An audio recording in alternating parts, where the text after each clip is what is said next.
My grandpa, Herbert Zettel, was born in Hungary in 1941. His parents, Joseph and Katerina, were peasants who settled in the western part of Hungary in a town called Sopron. My grandpa and his family were German-Hungarians. Joseph was in the Hungarian army and was a medic. In 1945, he was in Germany in the war. At the end of World War II, Russia was controlling Hungary. Katerina was afraid that the Russian army would take her family and put them into labor camps in Russia, because the Russians were angry at the German-Hungarians for invading Russia. Joseph told his wife to leave Hungary and find him in Germany to prevent this from happening. Katerina then fled Hungary and went to Germany in 1945 with their 3 children, Joseph, Otto, and Herbert. There were probably 20 or 30 other families who took a train, which was a box car, a freight car. They hitched a couple of wagons on to a train that was going into Austria and Germany during that time. At this time, just as World War II was ending, Herbert and his family entered Germany near the Czech border. In April of 1945, the Americans came through his new town, Hof.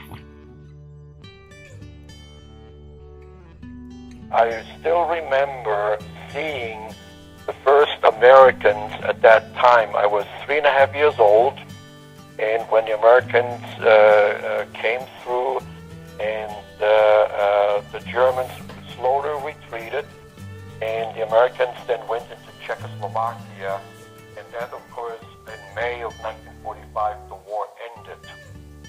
In 1951, my grandpa's father applied to come to America, and his family had a sponsor. The Baptist World Alliance was an organization that helped families come to America. This group of people tried to help his family come to America. However, their plan fell apart because of the quota system. This system limited the number of immigrants that could come to America each year. Unfortunately, my grandpa's family did not make this cut. However, a little while later, they did get approved to come to America. We got a letter from the immigration office saying that you have been approved to come to America, and that was the Webster Baptist Church in Webster, New York. They would be our sponsors. When asked what his expectations were of America, he told me that he thought he was going to be a cowboy. I thought, honestly, that most Americans, were cowboys. He soon learned that his expectations were not like reality. My grandpa and his brother Otto became freshmen in high school, and they never had an experience like that before. They did not know any English, so they carried around a dictionary that contained English and German translations. My grandpa also wanted to fit in with the other students socially, so he attended school dances and joined the school chorus, even though he barely knew English. Even though my grandpa became very homesick in America, he realized all of the opportunities he had in America that he would not have had in Germany. In Germany, he knew that after 8th grade, he would become a bricklayer like his father. However, in America, he was able to get an education. He never imagined that he would be given the opportunity to go to college, but he was able to go.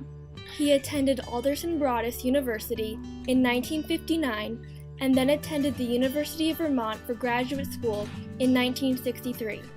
He met his future wife Rhoda when he was a student at the University of Vermont.